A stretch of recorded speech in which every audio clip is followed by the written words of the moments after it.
안녕하세요, 서희입니다. 가슴 수술 4개월 차 후기 영상으로 돌아온 서희예요. 저번 영상이 정말 반응이 뜨거웠거든요. 조회수가 무려 4.7만이나 나왔어. 에? 정말 많은 분들이 인스타 DM을 주시고 댓글 남겨주시고 질문을 많이 해주셨는데요. 그래서 오늘 영상은 많이 주신 질문들에 대답하는 Q&A 영상을 준비해왔고요. 여러분, 저런 일단 달라진 점 보이시죠? 이제 흰 티셔츠를 입어도 이런 핏이 나온답니다. 비포 사진은 약 2.5년 전에 찍었던 사진이고 그 당시에 제 인생 최저 몸무게랑 지금이랑 8kg 정도 차이가 납니다. 감안하고 봐주십시오.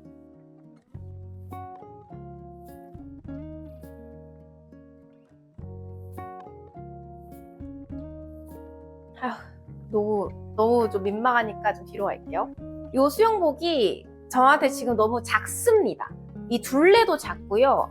밑둘레조차도 작고 이 캡 요게 이제는 제 가슴을 담기에는 조금 좁아졌어요. 많이 궁금해하시는 가슴 벌어짐 정도는 요 정도고, 그리고 저는 정면에서 봤을 때 옆에서 이게 방 튀어나온 정도는 안 되거든요.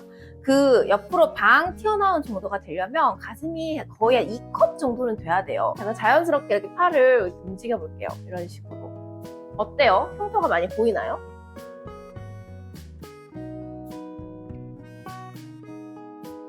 여러분 혹시 이 원피스 기억하시나요? 예전에 자라 하울 영상에서 구매했던 그 원피스인데 그때 당시에는 이 가슴 부분이 많이 남아서 이걸 단품으로 입지 못하고 안에 티셔츠를 레이어드해서 입었단 말이죠. 근데 지금은 아주 나이스하게 잘 맞답니다. 이제는 단품으로 입고 돌아다닐 수가 있어요. 야, 샤! Q&A 시작 전에 간략 프로필 갑니다. 이서희, 93년생, 160cm에 60kg, 수술한 병원, 강남 어딘가, 수술 가격 알려줄 수 없음, 의료법상 안 됩니다. 보형물, 멘토 엑스트라, 몇 cc 넣었는지, 왼쪽 295cc, 오른쪽 270cc, 결계 부위, 겨드랑이, 수술 전 가슴 사이즈 70A, 수술 후 가슴 사이즈 75C, 5R, 70D, 병원 가격, 선생님 정보 등은 의료법상 알려드릴 수가 없어요. 요거 제외하고 Q&A 시작하겠습니다. 이 질문들 진짜 많이 주셨는데요. 왜 밑절이 아닌 겨절을 선택하셨나요? 가슴 밑주름이 생겨야 흉터가 가려지는데 제가 원하는 가슴 사이즈로 진행을 하면 밑주름이 안 생긴다고 하더라고요. 저번 영상에서도 얘기했지만 제가 원하는 가슴 사이즈는 풀 D 정도 되는 사이즈였고, 그래서 정면에서 봤을 때 여기 흉터가 보일 확률이 높아서 저는 겨드랑이 절개를 추천을 받았고 겨드랑이 절개로 수술했습니다. 여러분, 수술 부위를 선택하실 때는 흉터가 생긴다는 전제 하에 내가 밑절이 밑에 보이는 게 나은지 겨드랑이에 보이는지 나은지를 생각하시고 결정하시면 돼요. 정면에서 이게 보이는 게 되게 싫을 것 같아서 밑절을 생각해 본 적 없거든요. 다른 사람들도 나와 같은 생각을 할 줄 알았어. 근데 아니더라고요. 많은 분들이 옷 입었을 때 보이지 않는 밑절을 선택하시고 겨절은 안 하시더라.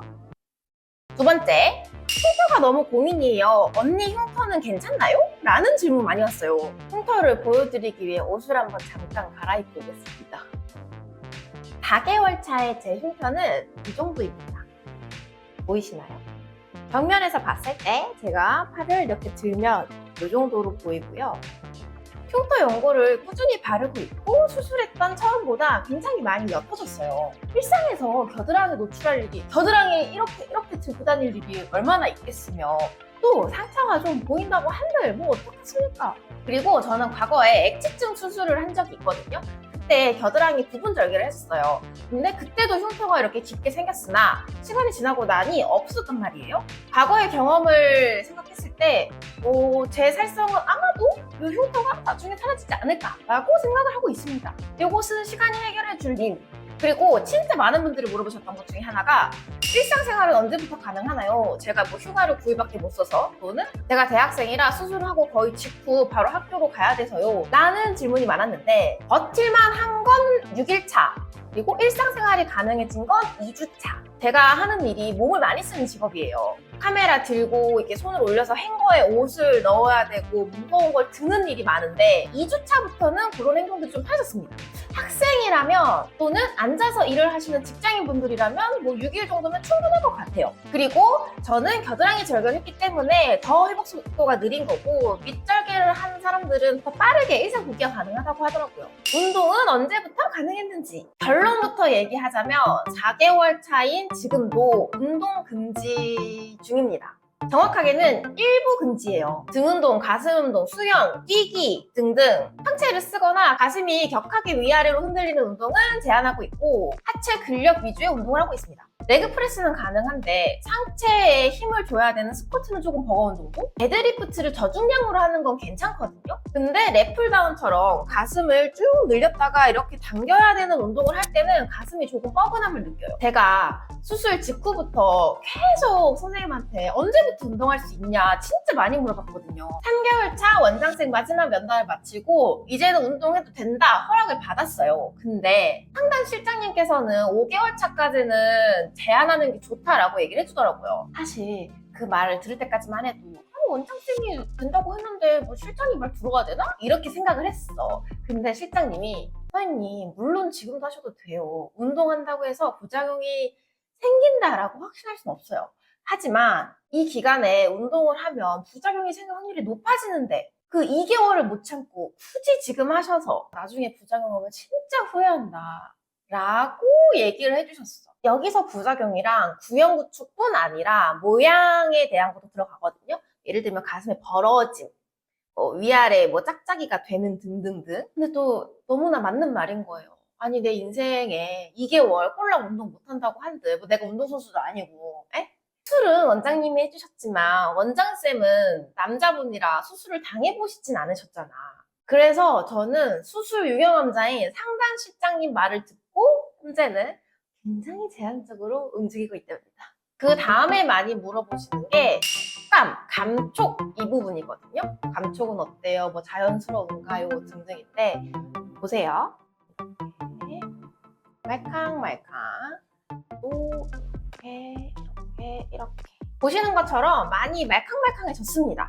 근데 제가 느꼈을 때는 겉은 말캉말캉한데 이 속 안에 탱글탱글한 젤리가 있는 것 같은 느낌이에요. 이렇게 세게 이렇게 잡았을 때 안에 이렇게 있어 느낌이. 살짝 TMI. 저 수술하고 3주 후에 제 친구도 같은 병원 같은 선생님한테 수술을 했고 저는 멘토로 수술했고 그 친구는 모티바로 수술을 했거든요. 보형물 촉감 자체가 멘토가 더 말랑말랑하고 모티바가 좀 더 탱글탱글해요. 근데 막상 몸 안에 보형물을 넣고 나서 저랑 제 친구랑 비교를 해보면 제가 조금 더 쫀득쫀득하고 안에 뭔가 쫀득함이 있다면 그 친구는 안에 물풍선이 있는 것처럼 이렇게 멍멍하게 만져지거든요. 그래서 내가 수술이 잘못된 건 아닌가? 라는 생각이 막 드는 거야. 그래서 요거를 이제 병원에 물어봤더니 이거는 100% 살성이라고 하더라고요. 그 친구는 살성이 좋아서 빠르게 촉감해보게 된 거고 저 같은 경우는 피부가 좀 탄력이 있는 편이라 이게 늘어나는 게 조금 더 오래 걸려서 조금 더 쫀득쫀득한 느낌이래. 그러면서 그 실장님께서 자기 가슴 만져보라고 만졌더니 진짜 수술한 티가 하나도 안 나게 말캉말캉한 거예요. 자기도 서희님이랑 똑같은 멘토사 거 했는데 이거 시간이 지나면 이런 식으로 말캉해진다. 그러니까 지금 너무 조급해하지 말고 좀 기다려라 라고 얘기를 해줘서 또 이렇게 마음의 안정을 갖고 왔답니다. 그래서 저는 지금 그냥 시간을 믿기로 했습니다. 이 모든 건 시간이 다 해결해 줄 것이야. 다음 질문. 가슴 수술하면 10년에 한 번씩 보형물을 바꿔줘야 된다는데 그러면 재수술을 해야 되는 건가요? 이 부분은 의학적 소견이 필요하기 때문에 제 답변이 정확하진 않을 수 있어요. 근데 저도 이 질문을 똑같이 원장님한테 물어봤고 10년이 지나도 이상 소견이 없다면 굳이 재수술을 하지 않아도 된다 라고 얘기해 주셨어요. 그래서 이게 정기적으로 가슴 초음파 검사를 하는 게 좋대요. 혹시나 안에서 보형물이 터지거나 뭐 새거나 이런 일이 생길 수 있으니까. 제가 다닌 병원에는 유방 전문의 분이 계셨고 그 병원 내에서 초음파 검사까지 다 할 수 있는 시스템이었거든요. 6개월, 뭐 1년에 한 번 받으라고 권유해 주시더라고요. 그래서 저는 지금 초음파 검사 총 2번 받았어요. 가슴 수술 후 3개월 차 이상부터는 가슴 초음파를 의무로 하진 않아도 된대. 건강검진 받듯이 정기적으로 받아라 라는 그런 느낌이었어요. 만족도는 몇 점인가요? 후회하진 않으세요? 라고. 만족도는 100%예요. 풀 만족입니다. 후회는 하루라도 더 빨리 할 걸. 조금 더 체력이 좋을 때, 어릴 때 할 걸이라는 후회는 있어요. 아, 근데 저 후회하는 거 한 가지 있어요. 수술하고 나서 3일, 일주일, 한 달, 2개월 차, 3개월 차 이런 식으로 기간을 정해놓고 원장님이 계속 가슴 디자인을 봐주시거든요. 그래서 이제 사람마다 살성이 다르기 때문에 언제까지 보정소를 착용하고 압박밴드를 착용해야 되는지가 달라요. 제가 2개월 차 원장님 면담 받으러 갔을 때 이 가슴이 조금 이렇게 높게 있었어요. 누군가는 이 윗볼록 이게 예쁘다고 하는데 이게 참 제 취향이 아닌 거야. 저는 그게 싫었어. 그게 싫어서 원장님한테 저 이 위에 튀어나온 게 싫어요. 이걸 보형물을 내리기 위한 이 윗밴드를 좀 더 착용하면 안 되냐라고 물어봤고 원장님께서 시간이 지나면 내려가니까 지금이 적당하기는 한데 서희님이 이게 너무 싫다고 하면 조금 더 윗밴드를 착용하자라고 해서 저는 윗밴드를 1개월 더 착용했거든요. 근데 이게 붓기가 다 빠지고 보형물이 어느 정도 위치가 잡히니까 너무 많이 내려가. 그냥 원장님 말 듣고 2개월 차에 딱 멈췄으면 예쁘게 천천히 내려가서 내가 원하는 그 위치에 딱 박혔을 텐데 그거보다 조금 더 내려갔어요. 지금 제 걱정은 제가 새가슴이거든요. 그래서 이렇게 보면 여기 갈비뼈가 살짝 보여요. 지금은 괜찮은데 이 6개월, 1년 정도 지나면 보형물이 지금 위치보다는 살짝 더 내려간다고 하더라고. 그래서 그때 이 가슴뼈가 좀 도드라져 보이지는 않을까라는 걱정은 좀 있습니다. 수술 4개월 차 제가 느낀 변화들 몇 개 좀 알려드릴게요. 첫 번째, 가슴에 땀이 납니다. 평생을 작은 가슴으로 살아온 저는 느껴보지 못한 이 네모박스에 더움이 있어요. 그리고 조금만 덥잖아? 그럼 가슴 여기 부분에 지금도 땀났어. 이 부분에 땀이 차요. 왜 그렇게 큰 가슴인 친구들이 여름에 춥다 그랬는지 알겠어. 저는 그게 그냥 속옷을 입어서 답답해서 덥나? 이런 느낌일 줄 알았는데 그게 아니라 여기 뭐가 있으니까 땀이 여기서 2배로 나요. 두 번째, 생리 전에 가슴통이 생겼습니다. 생리 전에 가슴이 조금 커지고 뭐 예민해지는 사람도 있다고 하잖아요. 저는 그런 사람이 아니었거든요. 수술 전에 수술했던 언니가 저한테 해준 얘기가 서희야, 수술하고 나면 가슴통이라는 게 생긴단다? 라고 얘기를 해준 적이 있어. 근데 나는 그때 듣고 그냥 엥? 싶었는데 실제로 생겼어요. 의학적으로 안에 뭐가 들어가니까 이 유선이 조금 더 예민해진대요. 그래서 통증을 느끼는 거래. 신기합니다. 30년 만에 처음 느껴보는 통증이에요. 세 번째, 바스트 포인트가 예민합니다. 예민해졌어요. 여전히 예민한 상태예요. 수술하고 나서 한 1개월 차까지는 진짜 스치기만 해도 아팠거든요. 그리고 유두가 계속 바짝 서 있어. 4개월 차 들어선 지금은 조금 나아졌습니다. 여전히 좀 예민하긴 하지만 그래도 24시간 바짝 서 있진 않고 한 12시간 정도 서 있는 느낌? 이 친구가 언제 좀 수그러질지도 궁금합니다. 근데 뭐 영상 찾아보니까 사람 바이 사람으로 뭐 5년 차인데도 여전히 예민하신 분들이 있다고 하더라고. 그리고 가슴 감각이 둔해집니다. 저는 겨드랑이 절개를 했기 때문에 여기서부터 여기까지는 감각이 되게 둔한 상태예요. 마치 치과에서 잇몸에 마취 주사를 맞아서 먹먹하고 뭐가 안 느껴지는 그 느낌 있죠. 그런 느낌.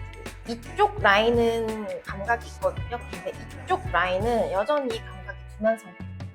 이유는 뭐 여기를 통해서 이렇게 넣기 때문에 신경이 손상됐을 거예요. 그래서 감각이 둔해진 걸 텐데 이것도 뭐 사람 바이 사람이라고 하더라고요. 돌아오는 사람도 있고 안 돌아오는 사람도 있대요. 요거는 감안을 하고 살아야 될 것 같아요. 마지막으로 가슴 수술을 고민 중이신 가슴 수술을 할 가슴 수술을 하시는 분들한테 해주고 싶은 얘기 앤 꿀팁. 원장님 상담받을 때나 실장님 상담받을 때 하나하나 사소한 거 다 물어보세요. 당연하게 안내해 줄 거라 생각을 하지 마세요. 물론 병원에서는 기본적으로 안내사항을 해줘요. 뭐 예를 들면 수술하고 나서는 고정 속옷을 이렇게 입으세요 라는 식으로 안내를 해줘. 하지만 내가 착용하는 걸 옆에서 직접 봐주거나 뭐 이렇게 이런 느낌이요 라고 디테일하게 해주진 못해. 왜냐면 바빠요. 그들도 굉장히 바빠. 고정 속옷 이렇게 입는 거 맞나요? 이 정도 쨍쨍하면 되나요? 끈 길이는 어떻게 해야 되나요? 만약에 뭐 이게 여기가 좀 공간이 뜨면 잘못된 건가요? 이런 식으로 되게 디테일하게 물어보셔야 돼요. 그리고 수술하고 나시면 이게 기간별로 원장님을 명담하는 상담이 정해져 있어요. 그 면담 시간도 실제로는 2, 3분 사이로 되게 짧아요. 내가 궁금했던 것들, 원장 선생님한테 물어봤던 것들을 이렇게 질문을 딱 생각해놓고 가서 그 짧은 시간 동안 거의 스피치를 해야 돼. 선생님은 굉장히 친절하시거든요. 근데 쌤이 많이 바쁘고 인기가 많으셔. 그러니까 내 몸은 내가 챙긴다 생각하시고 그렇게 하십시오. 무튼 여기까지 4개월 차 후기였습니다. 최대한 많은 내용을 전달드리려고 했는데 뭐 궁금하신 게 있으면 댓글로 남겨주세요. 병원, 가격, 선생님 이런 건 알려드릴 수 없지만 뭐 제 경험담 이런 건 알려드릴 수 있으니까 댓글이나 인스타 DM 주시면 친절하게 답변드릴게요. 그러면 오늘도 좋겠고 좋아요 플리즈 빠이요.